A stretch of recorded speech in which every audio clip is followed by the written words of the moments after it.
Thank you very much, everyone, for coming along to this talk about talks.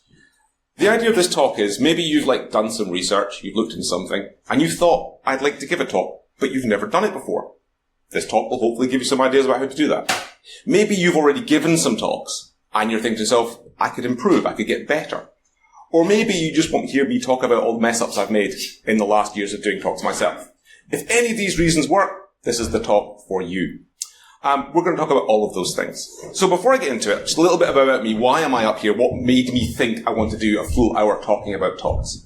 So I've been doing talks. I worked out from meetups and stuff. I started around 2006.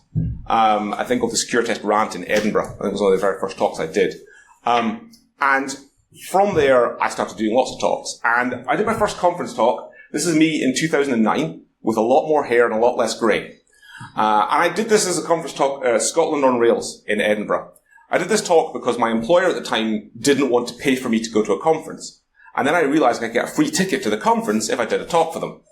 I thought, why not? This sounds like quite good fun. I've done some meetups. Let's do a conference talk. And that was my very first talk. Since then, I have done some talks. Since then, I've been doing talks at conferences pretty much every single year since 2009. These days, it's actually kind of at least partially my job. So my job is I'm a senior security researcher and advocate for Datadog. So they actually pay me to come to do talks like this. I've also been to a lot of conferences, thus all the lanyards. So I've seen a lot of talks. And it's the things I've seen in talks that I've watched and also in talks that I've done that makes up this talk, right? It's all of the things I wish I knew back in 2009. So that's what I want to talk about. Before I get started on talking about the process though, I want to bust a couple of myths, because there are myths, I think, about doing this kind of thing, doing public speaking, doing conference speeches. The first one is, you might think we've all been doing it forever, right? We did it in school, we did it in uni, and then we started on the conference scene, and that's how it all worked. And that isn't the case at all. I've been in IT for about 10 years before I started doing any talking at all. I know people who came to it really late in their careers, just because they really wanted to talk about some stuff they'd done. I know other people who started in uni, found it enjoyable and kept doing it. There's absolutely no commonality there. Anyone can give a talk. It doesn't matter when you start. Another myth, and I think this one can be a little bit pervasive, is the kind of person who does talks. Who would want to stand up and do this thing? Surely, we're all extroverts, right? We're the kind of life of the party kind of people. Well, we're not. I know plenty of people who do conference talks who, like me, I would regard myself as an introvert, right? When I get overwhelmed, I go and find a quiet room and sit down for a while. Right, on my own. You don't have to be an extrovert. You don't have to be one of these big bubbly people. Anybody can do a talk. I know several people who they've done their talk and they go find somewhere quiet to sit down for the next couple of hours. So don't worry if that's you. You can still do conference talks. It's all cool. So I personally strongly believe, and I'll kind of come back to this as I go through this talk, that the more different types of people we get to do talks, the better. Because talks are all about sharing your experiences. And we've all got different experiences. The more different experiences we get, the more we learn, right? Because we learn how other people have approached problems, how other people handled things, and how they learned. That's always good. So I always try and get as many different types of people as we can to do talks, is what I reckon. So that's some myths. But you've done some research, and you're thinking to yourself, well, what could I talk about? What could I conceivably come to a SteelCon or a meetup and do a talk on? And it's an idea. That's all it has to be. Something you would bend your friend's ear off about, right? Or your colleagues, or your family. Something you're interested in is the best place to start. Something you've experienced. You spent 6 months trying to fix some horrible problem at work, and you learned a load of stuff along the way. That's a talk. You got really invested in IoT security, dug around in it, bought some kit and played with it. That's a talk. You just have to have an idea where to start. And one very important point as well is, don't be worried if someone else has done talks about that topic. That's fine. There isn't a designated person per topic, right? And only Rory can do talks about Kubernetes security, or only someone else can do talks about web app security. It doesn't matter. All you have to do is have some experiences, something you've learned, something you've worked on, spent some time with. Because you do want it to be something you're interested in. There's quite a lot of work in this. You'll probably see this as we go through the talk. Don't pick something that doesn't interest you, or you will hate yourself. Especially if you get accepted for a conference, you have to do a ton of work, and you're like, this is boring. I don't want to. Pick something you actually want to do talks about, because then you're going to have a much better time. You're going to enjoy yourself a lot more. But basically, You start with an idea. So you've got your idea. Great. Something you want to talk about. What do you think about next? Well, the next thing is audience. Who do I want to tell this idea to? Who do I think would be interested in this idea? Because that's going to inform a lot of what you do next. So I'll give you a kind of example from my world. I do talks about container security. I did a workshop yesterday. I tend to talk about Docker and Kubernetes. If I take a talk on that and I go to an SRE conference, something like KubeCon, or some of the big Kubernetes conferences, I know my audience, and I think, right, these people probably know Kubernetes, so I will not explain Kubernetes to them in the talk, but they don't know security.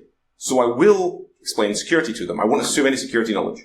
If I do the same talk, and I've done this, at a security conference, I'll flick that round. I'll say, okay, these people, they know security, right? I probably don't need to explain a lot of the basic security topics to them, but I do need to explain Docker and Kubernetes to them, because I can't assume they're going to know it. So think about the kind of people you want to tell this to, and it might be multiple groups of people. You might want to tell this to lots of different people. And keep that in mind as you develop your talk. It's going to help you think about things like, what information do I need to include? Right? So you don't want to introduce a whole lot of introductory information on security at a security conference, because your audience will be like, well, I kind of know that. You also don't want to jump like all the way deep into the topic you're interested in at a venue where they're not going to know the background. Like things like acronyms or like industry terms, stuff like that. If they don't know that, you could lose them. And your audience is like, your talk's cool, but I can't like relate it to my knowledge. If you keep your audience in mind, you can kind of minimize that risk. Because you're like, okay, if I was a JavaScript dev, right, and I want to know about cross-site scripting, right, I know about JavaScript dev, okay, well, how do I get from here on to the topic at hand? So do keep your audience in mind. And just have it at the back of your head when you're actually developing the talk. Once you've done that, so we've got our idea, we know who we want to tell this idea to. What we need next is somewhere to tell it. Where are we going to tell our idea? Who is it? Where are we going to find this? Now, this is a lot easier than it used to be. So back when I started doing talks, it was pre-SteelCon. SteelCon was not a thing. BSides London was not a thing. Security, near where I live, was not a thing. Now, we've got lots of conferences, we've got lots of events. You're either going to want to do a meetup, or you want to do a conference. My recommendation to you is if you're starting out, you've not done this before, pick a meetup. Right? And there's two very good reasons for that. First one, smaller audience. If you haven't done a lot of public speaking, it's a little bit daunting. Standing up in front of people. Everyone gets that. Easier to do in a smaller audience. 10, 15, 20, 30 people. Especially if it's people you know, which maybe you've been to that event a bit. And here is then the other reason why you want to do a meetup is, and here's the first industry inside tip, they're always desperate for speakers. I used to organise OWASP meetups in Scotland. One of the reasons I got experience at speaking was I had to fill in gaps in the schedule because we couldn't get enough speakers. Meetups have meetups every 2-3 months. They typically can't get speakers to come from hundreds of miles away, like a conference. So they're looking at a smaller pool of potential. They're always really keen. Most times, if you want to do a talk and you've got something which is close to what the meetup talk about, it doesn't even have to be super close. And you tell the organizer, they'll take their hand off. Say, yes, please, come and do a talk for us. If you want to do one in Manchester, that man there with the white t-shirt on organises a WASP Manchester. Talk to him. You want to do a web app sec talk in Manchester? I'm sure he will be happy to talk to you. So that's where I would start. You can also do conferences though, and there are lots of them. Some of them are smaller conferences, so maybe, that's not a bad place to start as well. Some of the smaller B-sides events, especially if you know the event and you know the people. So you want to pick your event. So now we've got our idea, we know who we want to tell it to, and we want to know where. What's our next step? Well, we're going to have to sell the talk, right? Think about your process today, right? You came into SteelCon as an attendee. You were thinking, what am I going to go and see today? What did you do? You opened up the brochure and you read the abstract. The talk abstract is your sales pitch. You are pitching your talk to the people who come to the event. You're saying, this is why you want to come and see my event and not one of the other excellent talks that are currently on. So what you want to do is think of your idea and think of the key things that someone might get out of it. Like, who is this for, right? You're a JavaScript developer. We're going to tell you about cross-site scripting so you don't have to worry about your applications. Or, I implemented a SOC and we were getting drowned in alerts. This is how you learn how not to get drowned in alerts and how to handle them. So think about the people you want to listen to and sell it to them. You typically don't have a huge amount of space to do that in. It could be 50, 100 words. So you don't have don't worry about writing whole pages. A lot of abstracts, you've seen the ones in the conference brochure, they're pretty short. But just have some idea how you sell it. You're selling it both to the attendees, But also if you're doing a conference, you're selling to the organisers. So we'll talk about CFPs in a couple of slides, but the organisers have a tricky job. They get loads of talks to review, and they can only pick a small number. It's a hard thing to do. The better you sell your talk, the better you explain what you're trying to tell you, the better and more informed decision they can make. They can say, okay, this is what fits our conference. This is what our attendees are going to want to see. So you're going to want to sell it. A title and an abstract. You might need more. We'll talk about it in CFPs, but that's the basics. So this can't be 2026 without me mentioning the dreaded AI. Because it turns out LLMs are really good at writing sales pitches for talks. If you think about what they did and how they work, you understand why. They sucked all the information on the internet into a huge database, munched it down and sold it back to you. One of the things they sucked in was every single successful abstract and title of every talk on the internet. Unsurprisingly, that means they're good at it. I'm going to tell you now, do not let an LLM write your abstract. There's two good reasons for it. One, if they do that, it's not your idea anymore. It's an LLM's idea. If I want to know what an LLM can tell me about something, I'll just go and ask one. I want to hear what people's experiences of what they've done. So that's one practical reason. Don't do it because it's not your voice anymore. It's not your story. It's an LLM story. The other one is LLMs have tells. The way they write, the way they produce text is pattern-based, and you can see tells after you've read enough of them. Conference organisers this year are reading a ton of LLM-generated abstracts. And if I was a conference organiser, my concern would be, does this person actually know this topic, or have they just got an LLM to produce an abstract on it? Because an LLM, I could put in a whole lot of topics I know nothing about into an LLM and say, hey, give me a great-sounding abstract and title, and it would. And they'd be really convincing sounding. I would not know about that topic, though. So you have to be careful of that as well. You want it to be your voice, and you don't want the LLM. The one thing I'm not going to say don't use them, though. I'm not in that sense. I'm not saying don't use LLMs here. What I am saying is get your idea, make it your idea. If you want to get some alternative wording ideas, like maybe you're not super good at snappy writing, I know I'm not always good at it, fine, run it through them. Let them give you some suggestions, but think about do those fit? Is that still what I want to talk about? And add those. One thing I do sometimes is titles. You might see from the title of this talk, I'm not great at titles. I talk about talks, really. They're good at titles, snappy titles. And if you want, for a laugh, because you can tell us, go to some conferences this year and see how many titles of talks go something, something, something, something, something, something. Because that's a straight up LLM tell. That's their favourite set of way they word it. Now you can look at the schedule, there's some, and I'm not saying the people who did that did use LLMs, I'm just saying that is something that LLMs do a lot of. Go to a lot of conferences and just look for that format of title. Probably LLM generated. If you're doing it yourself, change the punctuation mark at the very least. Don't use a colon, because that's what they all do. So anyway, yeah, LLMs are one to be careful of, but I'm not saying don't use them, just be careful. So you've got your sales pitch. You've got your idea. You've got your audience. You're thinking to yourself, I really want to do a conference. Maybe I've done a meetup. Maybe I want to do a conference. So what do we have to do for conferences? Well, there we must brave the dreaded topic of the CFP. Pretty much, unless you are one of the very blessed few, who I definitely am not one of, you have to submit all your talks to a call for papers.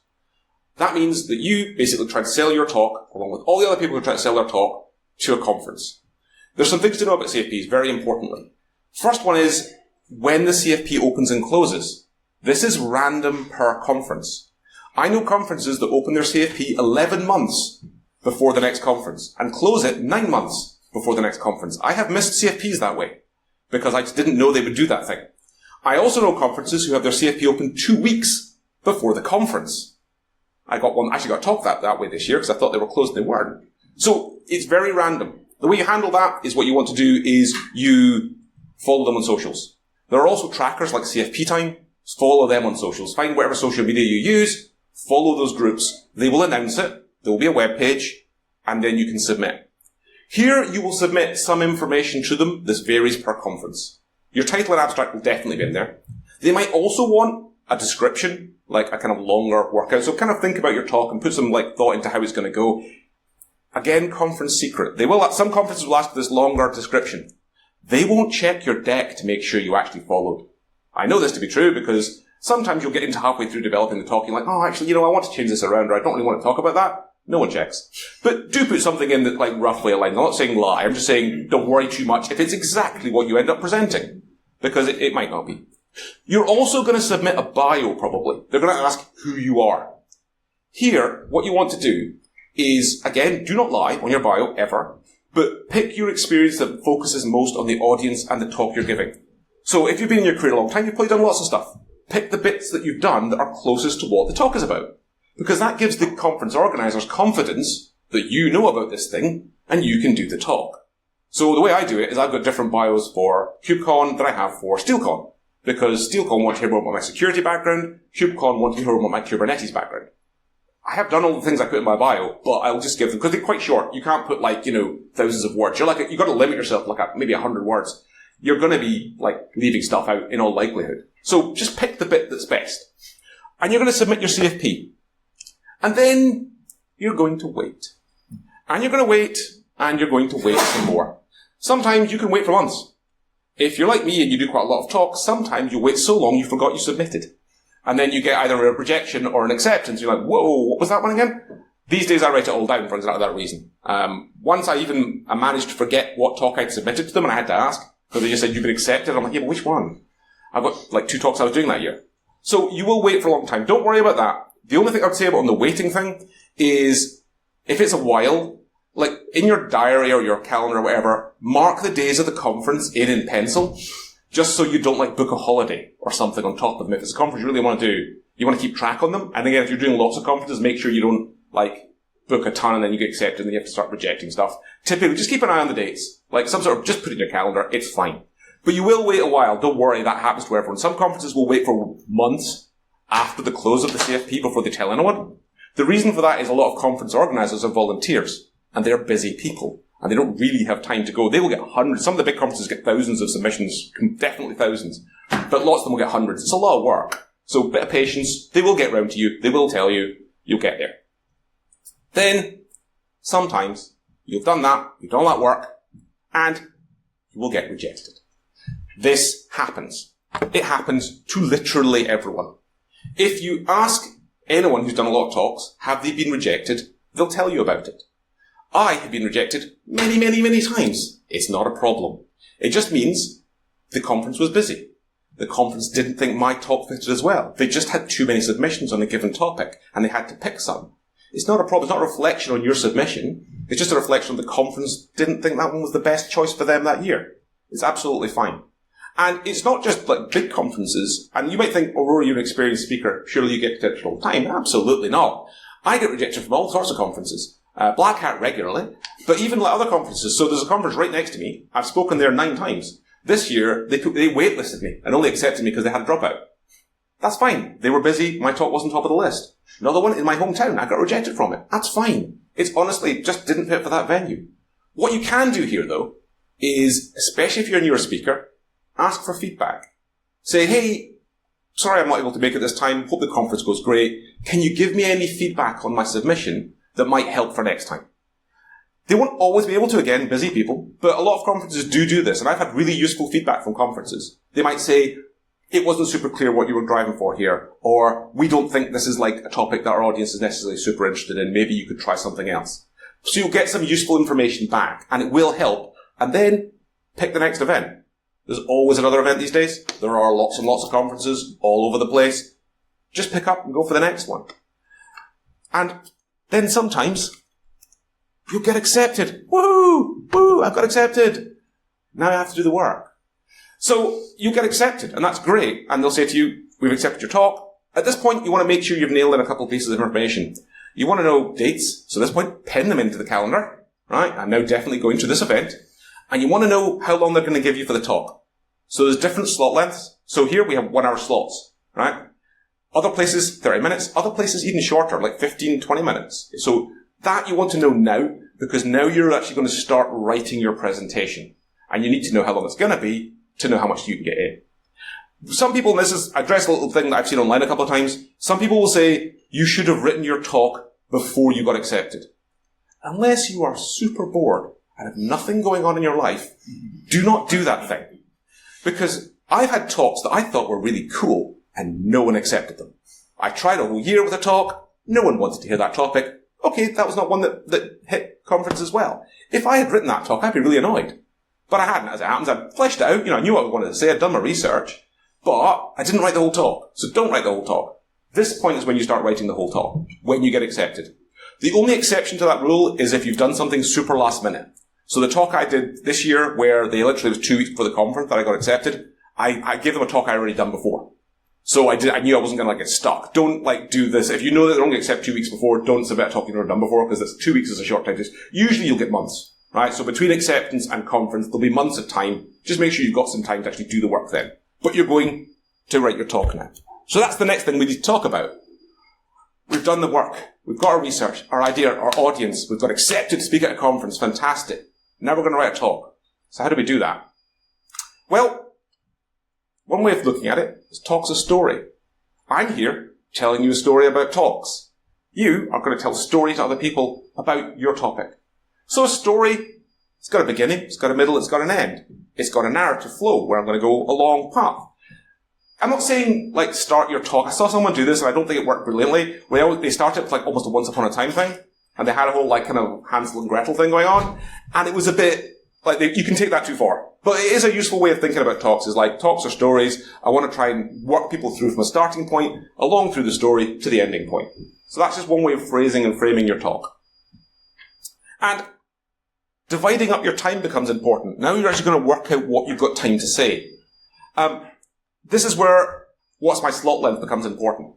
So if you have got a 30-minute slot length, pretty standard, and this is just a starting point, 10% for your intro, so 3 minutes, 10% for your conclusion, 3 minutes, leaves you 24 minutes in the middle. So you have 24 minutes to tell the story you want to tell. And that is important to keep in mind as you start developing it, because you want to try and create enough to talk about in that time, but not too much or too little. So knowing your time, and by the time you get to the end of your presentation, you want to keep that in mind. This is important because sometimes I've got a bit in sort of diving into the work I've done. It's really cool, and I look at the deck I've created and I go, I'm not covering that the amount of time available. I kind of wasted some time here and I end up cutting stuff. Better just keep that in mind. Work out where you're going to put your time. 10, 80, 10 is not a bad rule to start with. Once you've done some, you can vary it up, but start there. So the next thing you want to think about is takeaways. From most talks, people will remember between 1 and 3 things that you have said. That's it. Right? If you try it, wait a week, think back to all the talks you've seen today, and think of how many things you can remember from each talk. My guess will be it's between 1 and 3. So what you want to do is, as you're developing your talk, think about that. What is the one thing I want people to remember after this talk? Up to 3, not 20. If you have 20, I'm afraid to tell you that people will not remember all of the things you said. It's unfortunate, but it's true. Especially, for example, if you've got, it's not too bad here because we've got videos. Not all conferences have videos. Sometimes the only exposure people will have to your story is the time they're there. So just keep it in mind as you're developing it. You want 1 to 3 things that people will take away. And then come back to that as you go through. So you're going to start your talk. The place you start your talk is selling. You're almost repeating the sales pitch. Because at the start of the talk is when you have the opportunity to get the audience's attention. We all have distraction devices on us. Many of them in some cases. We've got phones, we've got tablets, we've got laptops. It will happen that if you're not gripped by a talk, I'm sure everyone has sat in a talk where they've got into it and gone, actually, no. And the phone or the laptop, it happens, people get distracted. So when you're starting your talk, you want to explain to people why they're here. What is it you're going to talk about, why it might be of interest to them, and what they're going to get out of it. So you're setting it up in that way. And that's how you're going to start it up. Once you've done that, you're going to talk about yourself. This one is slightly controversial, and there's a couple of points to make. When I say talk about, so some people who do talk, some like professional speaker types, they don't like this. I work in a team full of people who do this for a living. Some people are not a fan, but I am, and I'll explain why. You're not doing the life story thing, right? You're not going to tell people where you went to school and what your major was in university and all that stuff, unless it's directly relevant to the talk you're doing.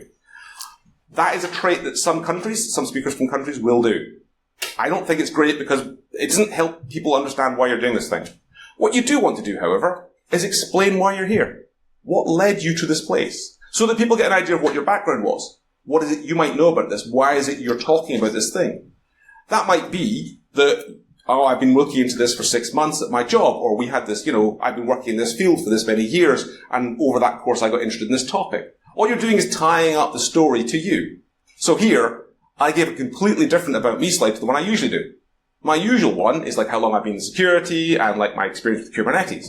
Here, it's how long have I been doing talks, right? So it's letting you know this is where I've learned these things. That's what you do with this. You're introducing people to you and saying this is why I am telling you about this thing. So you do the about me. Then, the body of the talk. Here's your 80% time. Here is the opportunity to dive into your topic, to tell people the details, to explain to them why this thing you're talking about is interesting.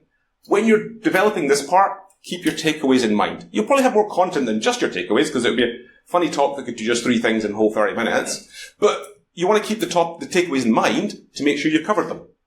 I have got to the end of decks and gone, you know what? I've completely missed the main point, the thing I actually want people to take away. I need to emphasize that. So you have the body of the talk, that's your 80% time, dive into it, get in there, tell people the details. And then you're going to wrap it up. You're going to come to a conclusion. And here there's a couple of things to keep in mind. One, when you're doing a conclusion, back to the takeaways, right? It's a good place to remind people of the one thing you want them to remember. Could be the same thing you said at the start. Just repeat it at the end. Fixes it in people's minds. If you've got more information for them, and when I'm talking about slide decks, I'll talk about why you might have more information you want them to take away elsewhere. QR codes are good here. There's a QR code at the end of my deck. QR codes are good because everyone will have been in a talk and you see people all going the cameras up at the end with the links. If you have a QR code, it takes them to your website or any other materials you want. It's a bit easier than making get a picture on their camera and then type it in. So you want to have that. You want to have maybe contact. If you want to talk to people more about the topic, maybe you're I'd like to speak to you more if I can get a chance now, that's where you put your contact details, QR code, and you wrap up with your conclusion, which is just repeating your takeaways, or can just be that. So, you're going to wrap up your talk.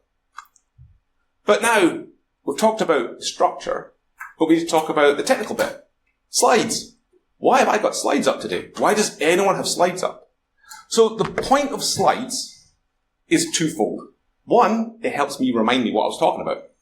I tried to do a talk once with no slides. Did not go well.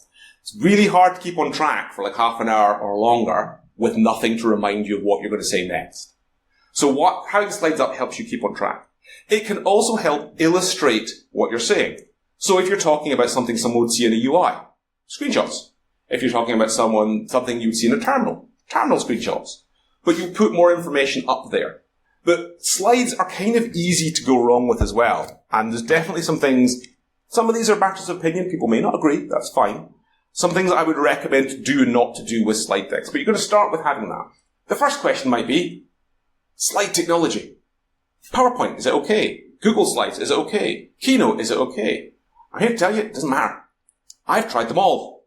It really doesn't matter. Whatever helps you tell the story better, use that. Do not let someone tell you that PowerPoint is naff or something. It's fine. If you can tell the story you want to tell with PowerPoint, tell it with PowerPoint. I've used lots of different ways of doing talk slides. The only thing I would warn you about, there's 2 things I'll warn you about. First one is watch for making it too whizzy. So I used a thing called Prezi, which I think is dead now. It may still be around. It had this cool thing where it zoomed in, you went to the next thing and it would zoom into these circles and you had this cool infinite canvas. I did a couple of talks with that and I realized people at the end of the talk, the only question I got was, well, how did you make the slides? I'm like, oh. If the slides become the point of your talk, that's not really what you want, because that's not your story. I wasn't here to tell you about slide technology. So you don't want people to be the thing they focus on to be the slide technology. The other thing I would say about this, and this is a new one, this is a 2026 concern, Claude and other things will write slide decks for you. I would, generally speaking, especially if you're starting out, say do not do that thing. There's a couple of reasons for that. One, the risk is you generate the entire slide deck with an LLM. That's the same as trying to present someone else's slide deck. It's super hard to present someone. If you let it write the words on the slides, not your story anymore. Back to being the LLM story. You do not want to tell the LLM story for you. The other one I would say about using some of the LLMs is they make very whizzy looking slides. Lots of animations, small boxes, lots of that stuff. again, it's taking away from what is meant to be happening, which is people listening to the speaker, and more going, ooh, look at the cool thing, or if you're not a fan of LLMs, going, that person used LLMs to make this. It can put people off as well, right? Because not everyone's a fan. So you can put people off with that. So in general, I'm not saying never use it, I'm just saying be conscious that might not be the best option. And definitely don't let it write the words on the slide, because again, your story is what's here, not an LLM story. But generally speaking, apart from that, whatever you like. Slide design. Slide design is important. I know when I was doing this, I actually didn't make the point at the top of the talk, but I should. None of this stuff is a reflection of any speakers that were here today. I don't know if any speakers, is anyone who here spoke today? Okay, awesome. I'm actually serious. Okay, I can't have been your talk I was talking about. And I was wandering around outside rehearsing my talk. I'll talk about rehearsing. But slide design is important. We are hackers and security folk, by and large. We love matrix, right? Everyone loves a nice matrix. Black on green. You ever tried putting black on green in a slightly brightly lit room at a distance? It doesn't go well. So the one person I'm going to pick, because he said I could, is Andy. Andy had that this morning, right? You saw his slides. Super cool. Like, designed, all lovely, but thin white text on a black background, which looks great in a darkened room, and is really hard to read if you're at the back of an auditorium and there's bright light shining on the screen. High contrast is what you want here. You want something that anyone can read from all the way at the back of any room, regardless of how far away they are. Also keep in mind things like colour blindness. I'm not saying don't put any colour in your slides, but don't make it necessary to understand the slide. So if you're putting charts, graphs, don't make it rely on the fact that someone can see every colour perfectly for that to actually make sense to them. Generally speaking, I try to keep it fairly simple, just because, it's easy to, get a bit too into the slide design and make it very fancy and whizzy, and you don't want people sitting there going, ooh, that's a cool design, instead of listening to you. So, you want to watch that. Busy slides. This one, I'm sure everyone has been in a talk where the slides had lots and lots and lots and lots of text on them. It makes sense, right? We're trying to explain potentially a complex concept to people, right? And also, how do we know what to say? Well, we could put it all on our slides. The problem with that is, think back to talk you've seen that was like that. Were you listening to the person, or were you reading the slide? Because personally, if someone puts up 100 words on a slide, I will start reading them. While I am reading them, my brain is not listening, it's reading. That means to be me, I can only do one thing at a time, right? But I'm reading, not listening. The goal of a talk is someone to listen to the speaker, not to read the slides. So, if you do want to do that, I'm not saying never put information on slides, but if you do need to put more information on a slide, use progressive builds. One bullet at a time, one section at a time. It doesn't have to be a bullet, it could be a section. Because then what you can do is say, I'm talking about this, one line, doesn't take them long to read that. Then wait a while, bring in the next thing you want to talk about, next line. Again, not long to read. So they're spending more time listening to the speaker, not on the text. Nothing wrong with bullets. I've put plenty of bullets on slides over the years. But just don't put big walls of them on one slide. Otherwise people will, just read and not listen. The other thing you can do is just have loads of slides. If you want to put a bullet per slide, you can do that as well. Just don't put tons of information for someone to take in. So, shiny slides. This one I have been guilty of.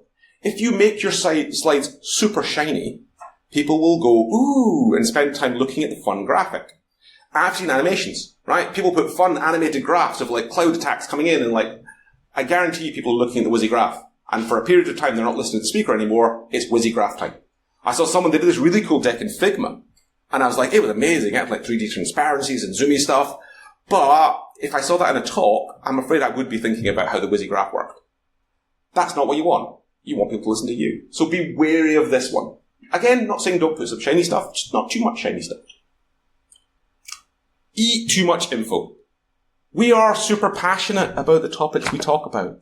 We may have spent years or months learning about this thing.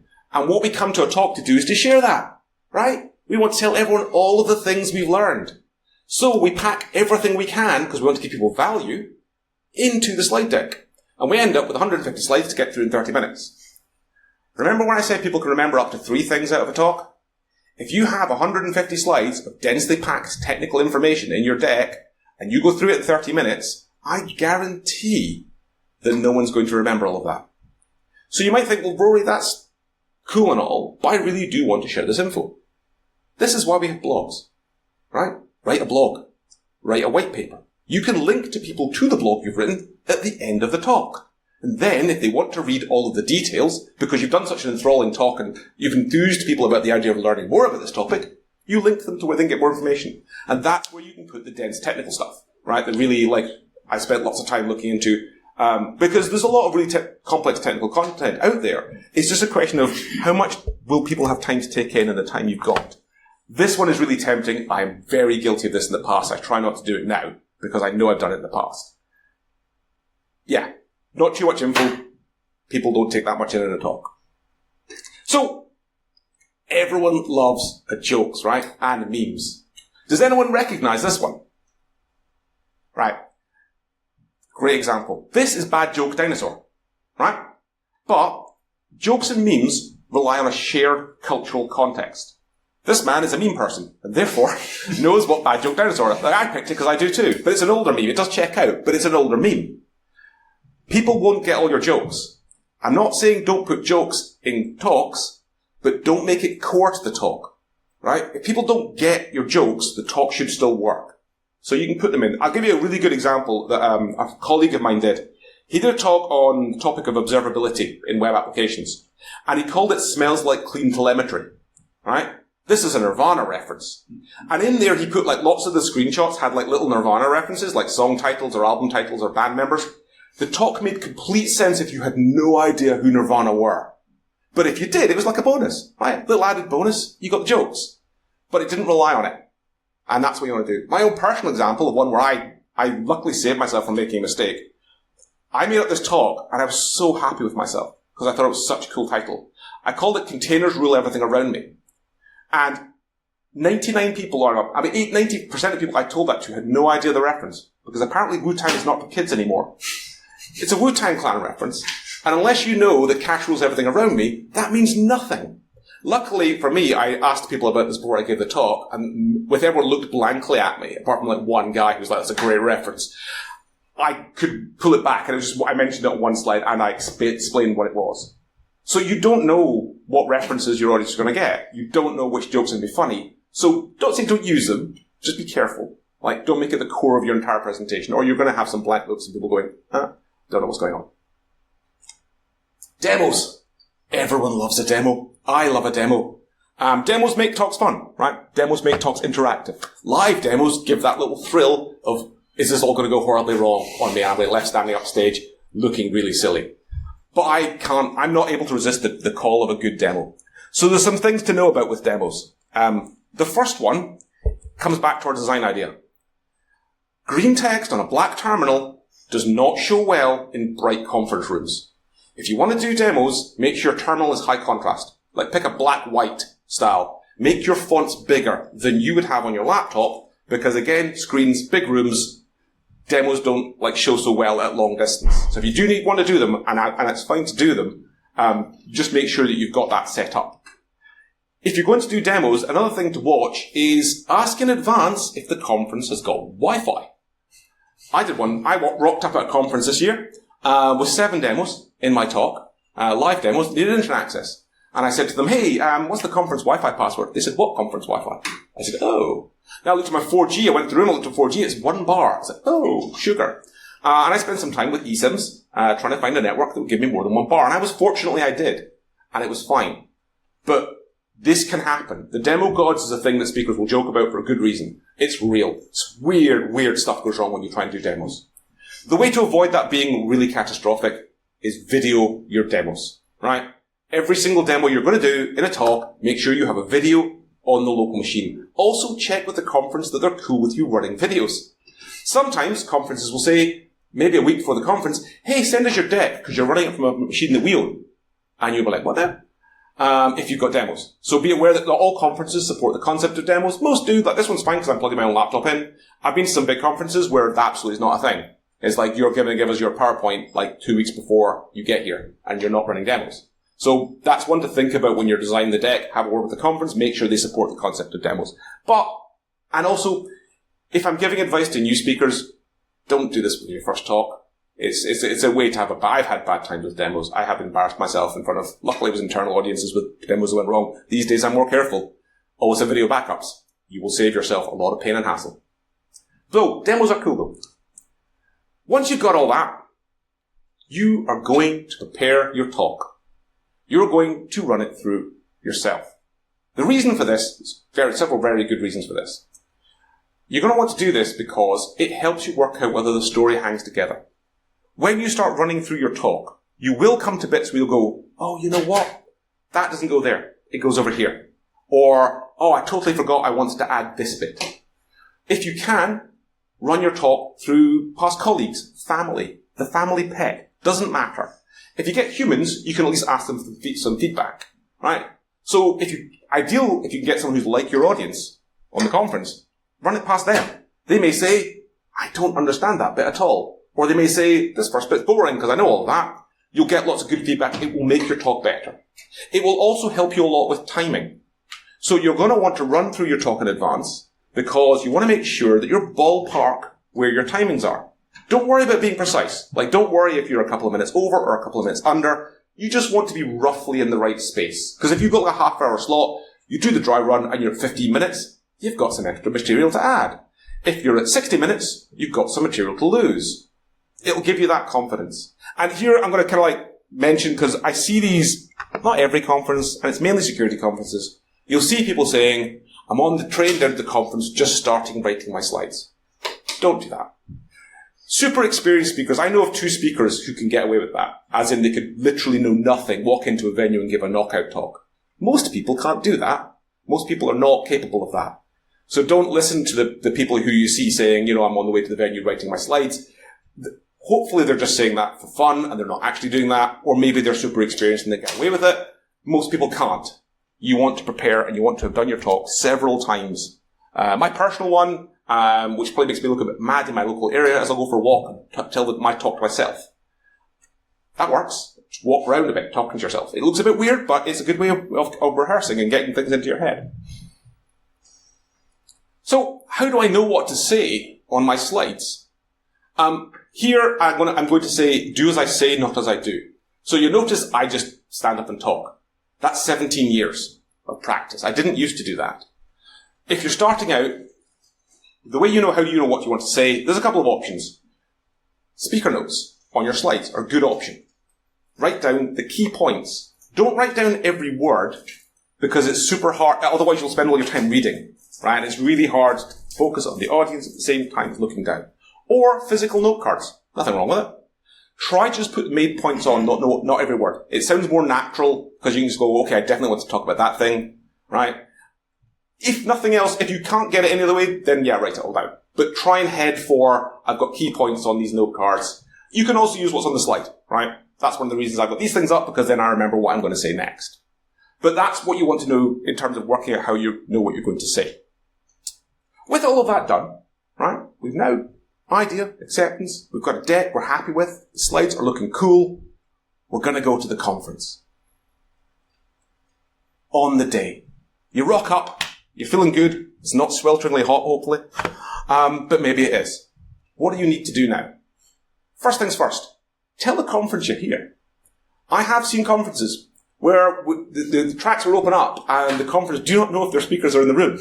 It's not fun for a conference organizer. I've been a conference organizer. It's no fun to be sitting there going, are my speakers here? I don't know. Tell them you're here. Go to the thing, announce your speaker, make sure they know you're around. Next one. Find out where you're giving the talk. This venue's not terrible. Like, there's 3 tracks. You can walk between them. I've done venues where there is a 20-minute walk from one end to the other. You do not want to find out that you're at the other end of the venue and you haven't got enough time to get there. That's no fun because you'll have to sprint and then you'll be out of breath, which is not the best way to start a talk. So find out where you are. Next one, tech check. If they offer a tech check, take it. Some conferences do, some don't. They'll offer like a room, they'll say you can plug in, just make sure everything's working. Because weird things happen when you connect laptops to presentation equipment.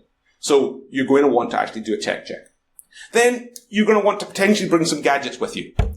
I always bring this. This is an ancient old clicker. I've had this 15 years.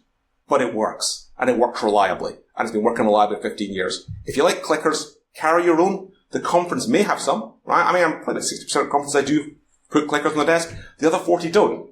They're not expensive. These are like 10 quid. Just buy one and bring it with you. As mentioned before the talk, I'm going to carefully put this up so it doesn't change time.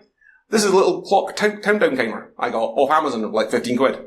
and it just counts down so I keep an eye on my time. If you're not super confident on your timings, one of these is a useful gadget. They're called hex countdown clocks or something like that. I found these just this year, actually. I just quite like it because it means I can glance out of it's got like a kind of fisheye screen, so you can walk around and still see what it's saying, and it tells me how long I've got left. So it's useful to know roughly where you are in the talk. Water. Bring your own. Conference venue might supply it, might not supply it. If you're doing a long talk, your voice is going to go. It's much nicer if you've got water to hand. Just think, I'm going to bring water along with me when I get to the talk. And then remind yourself of when you're on. Are you on late? Are you on early? Are you on right after a break? Right after a break's my favourite because you can come in and do the tech check early. If you're on right after someone, be in the venue while they're doing their talk, rather than walking in, because it's not the best if you're kind of scrolling down. So I generally go into the talk before if I'm right next to someone. So you're going to rock up. You got your slide. You're prepared. You've got your demos. You've got your gadgets. It's all great. You're going to stand up in front of the audience. What are you going to do? You're going to slow down. Everyone who does talks that I've ever seen gets nervous. It's completely natural. I get nervous every single talk I do, and I've been doing it for lots of years. The best way to combat this is when you start off, when you do the first slide, your opening, comically slow down. And then if you want, slow down even more. Because it's going to help you get the first message out, talk to the audience, and get going. I have forced myself to watch through videos of talks I have given. I have never thought to myself, you're going too slow, Rory. But I have thought to myself, you're going too fast, you rush that intro. It's natural, right? You're thinking, I want to get to the good bit, right? So you start rushing through the first bit.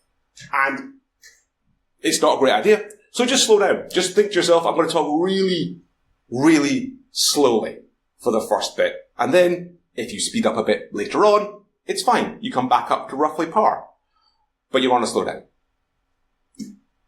Then, you're standing up. You've started your talk. It's all going great. You've got an audience. They are looking at you. Oh no, people are looking at me. That's not fun. And it's not. It's not natural.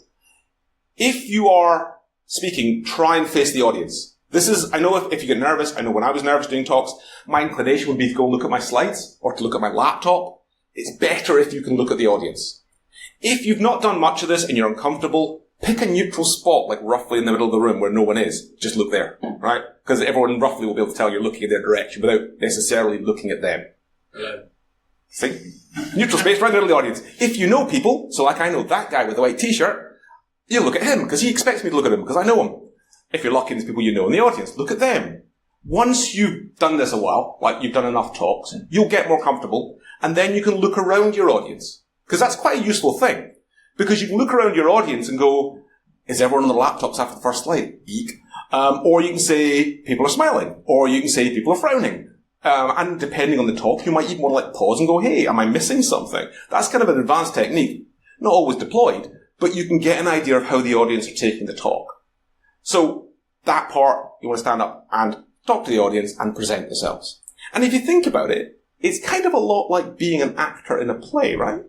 So here I am, I've got a set of lines, I'm standing up in front of people and saying my lines. The difference between that and an actor is not a lot. So it's the idea, you want to talk to the audience. So, think of yourself like that.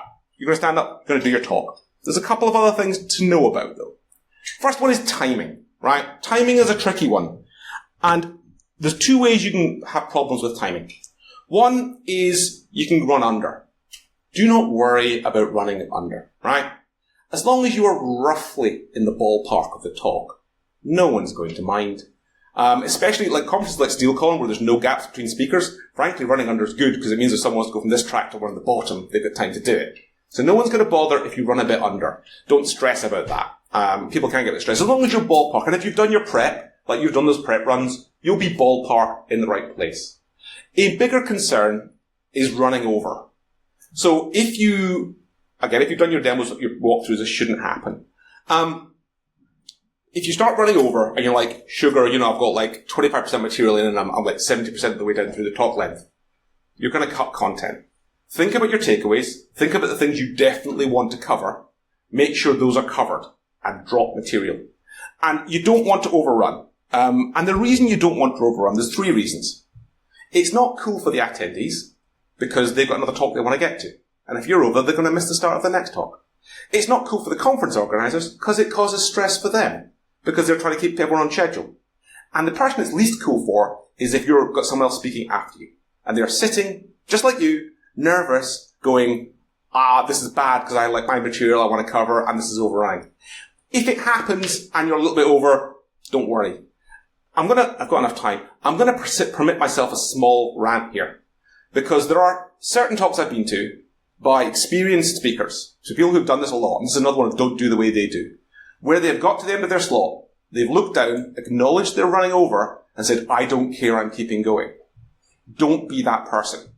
Because you're inconveniencing the audience, you're inconveniencing the speaker, and you're inconveniencing the conference. So please don't do that thing.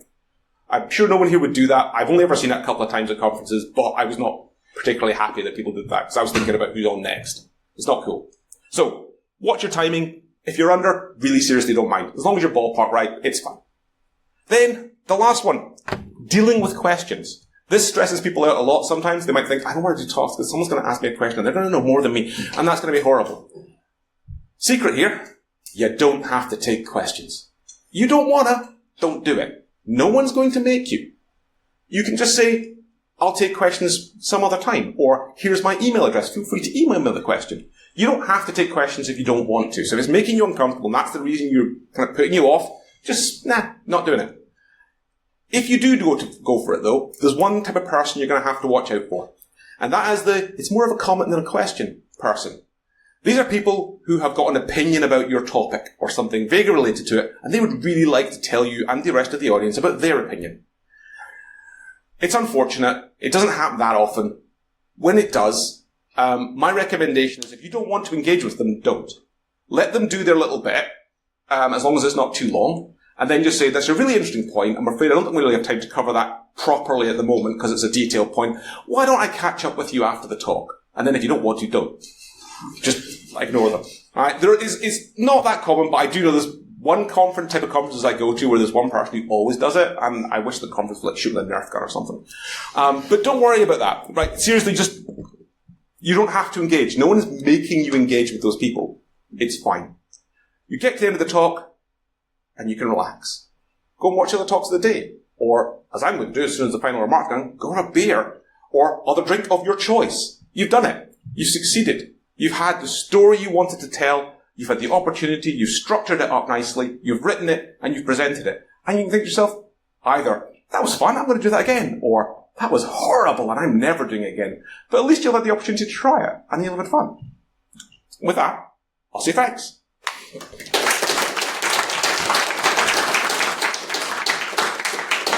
Hopefully that was an interesting talk. Genuinely, and I'm actually not bothered. I mean this. I'm not saying I will get back to you if you try and ask questions. That links to my kind of portfolio site with a lot of my videos. If you want to look at the videos, then laugh at all the things I did that weren't the things I just told you to do, feel free to do so. My socials and links are there. If you want to email me questions about speaking, about how to find events, any of that kind of stuff, I will try and answer as well. If we've got questions now, we have just enough time if anyone wants to ask any. Alternatively, we can go and listen to Rob and do closing. When you're speaking, do you run yourself in a container? I don't. I did one time do that. I have run talks out of containers. And that's you can do silly tricks like that. I got into a container, so I put my entire talk in a container, deployed it to Kubernetes cluster, and ran it from there, which is kind of a fun thing to do, but as a novelty. But not myself.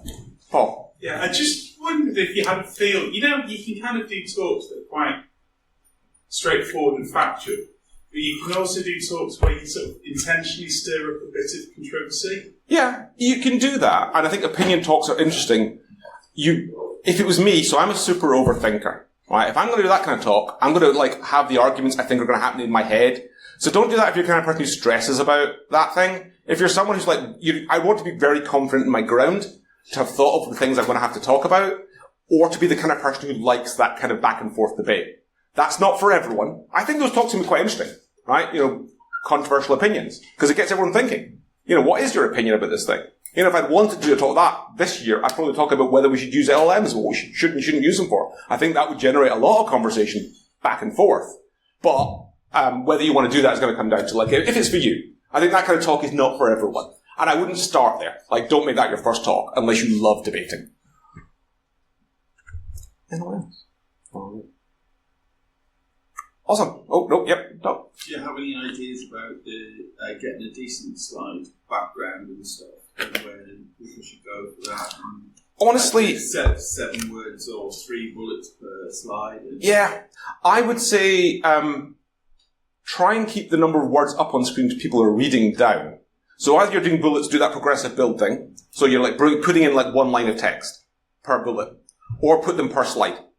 So typically you don't want people to be reading what you've just put up for any more than, say, like 5-10 seconds. Because otherwise they're going to just drift off and not listen to you. So in terms of quantity of text, if that's the question on the slide, that's kind of how I would tend to go. Try and keep it low. Because there's nothing to stop you having 100 slides.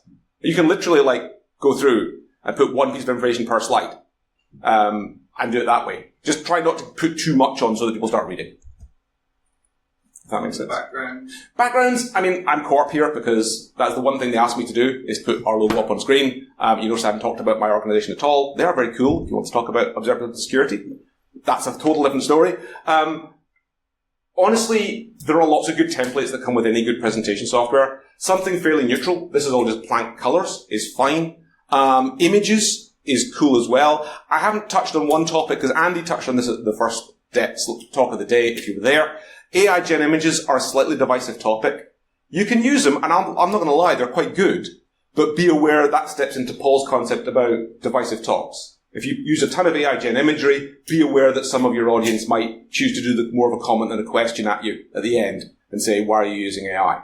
So I would typically, if you don't want that kind of controversy, probably steer clear of a ton of AI imagery. But there's stock image sites as well if you want images. Whether those are any better that's one for the pub. Whether they're actually a better thing to use than AI imagery. But apart from that, honestly, just colourful backgrounds. Just something that helps, like, back up your story. The people should be coming to a talk to listen to the speaker. As I've said before, if you're spending lots of time looking at the slides rather than listening to the speaker, it's probably not going as well. So even just a plain colourful background should be fine.